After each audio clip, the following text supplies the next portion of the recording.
I refer to this as my rod locker, and the first thing that I had to do in this whole rebuild part of my rod locker area, drop in my recessed foot control lid and box that will hold two 12-volt batteries for my 24-volt bow mount trolling motor. I did have to do some support framing around the sides of it, and I also added some 2-inch foam just to fill the sides in. This is my third time installing rod tubes in this rebuild. Each time before there was something off, just enough to make it difficult to get the rods in and out of the rod tubes. So what I did was I tore out all the rod tubes that were in here previously along with the pour foam.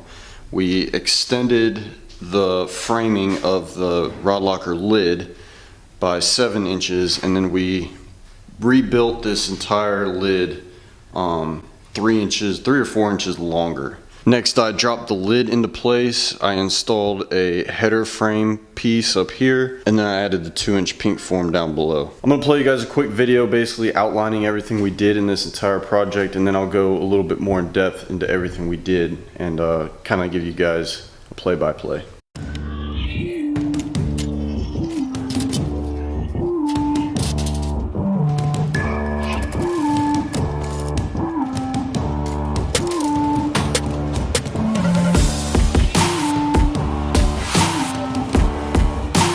Radically, because this is only for the rod in between.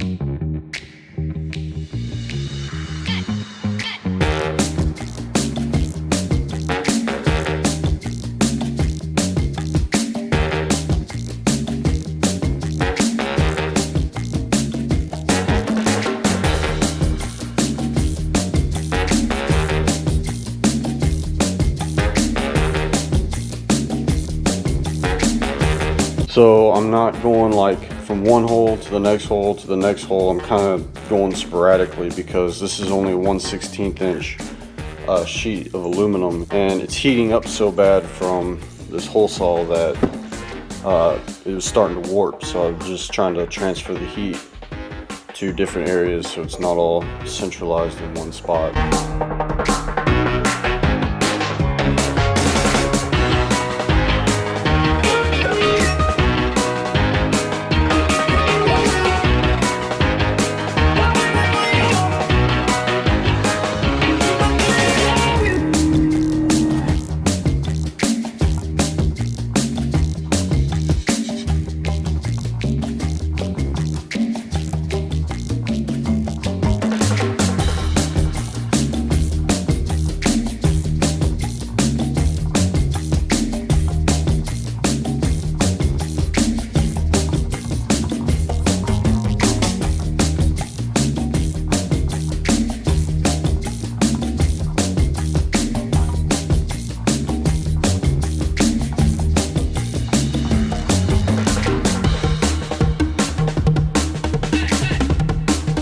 Alright guys, so here's my faceplate for the rod locker.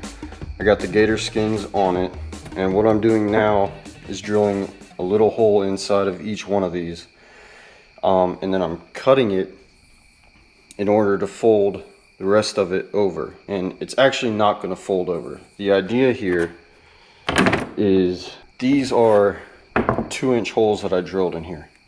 I'm using 1.5 inch pipe. So there is a slight amount of play in between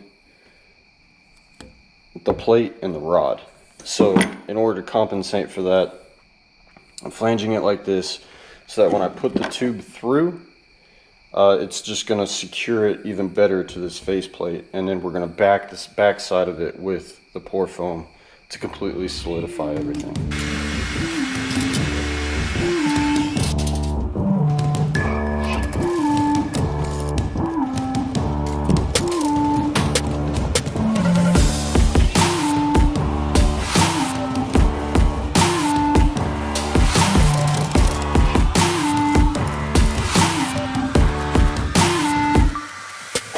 Alright guys, I'm going to show you a step-by-step process of how I make these rods and then how I fit them in. Alright, first thing I do is I measure out 4 feet. I'm only using 4 foot of tube.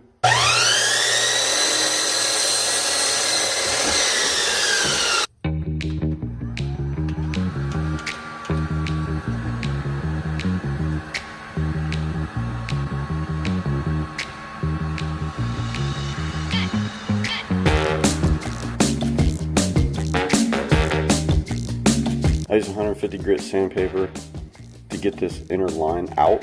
After you flange it, there's like a line from the inside of the pipe that pops out. And then I just smooth everything out with a 320 grit sandpaper. This is what it looks like before I hit it with 2 coats of spray paint.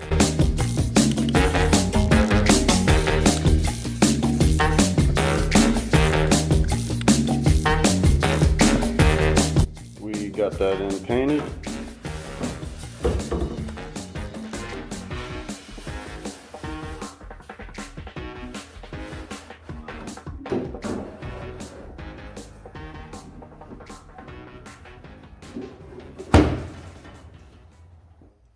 I do have 3 pours of foam already in here, mainly because the very bottom row is not supported by anything on this other side. I was only able to get 2 rows of tubes inside that wall.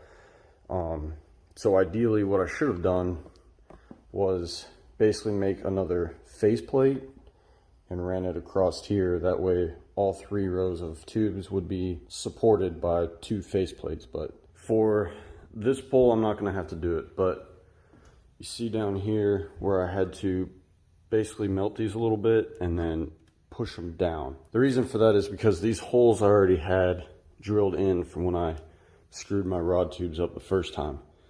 So I'm reusing those same holes, but it made the PVC pipe kind of higher up in the front and lower at the entry, which would have forced my rod butts to kind of be angled down instead of straight in the rod tubes. So that's just kind of the reasoning for that. But luckily for this one, that hole was right on spot.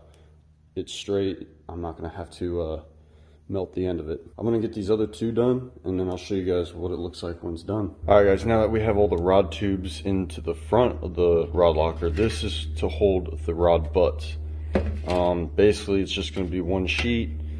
Same measurements all the way across and down, so I should have the holes in the same position. I took a series of these. This is like a 3-inch hole saw, just a bigger one I had laying around. Traced some circles around these 2-inch holes just to kind of give it that look. So basically I'm going to cut from here around with my jigsaw, just to give it a different look. That's the only reason for all this. And then we're going to cover it with the GatorSkinz front and back. Drill the hole in the center, just like Mike did on the TB Nation video. So, see how that goes.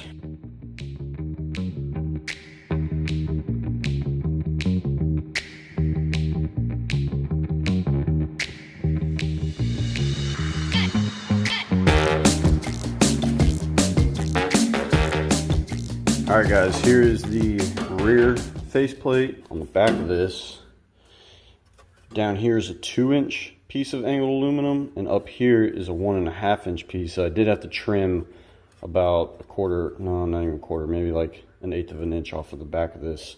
My idea behind that is once I stick this in place, but that 2-inch piece on the bottom kicks the bottom of this out just a hair to really help hold these rod butts in, and also just kind of make it look a little bit better, I guess. What I'm gonna do, I have the skins already cut.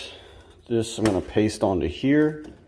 After that's on, I'm gonna flip it around. You can see where I have my lines for my center holes. So like I have a line coming down here, a line here. I'll draw those into the skins. That way I know to put the hole.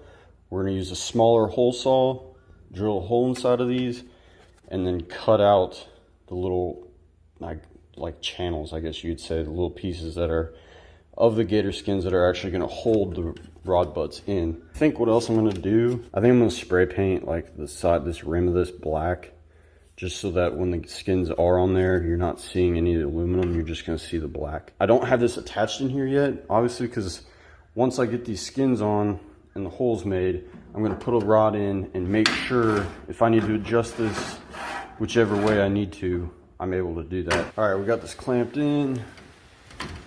This one looks good.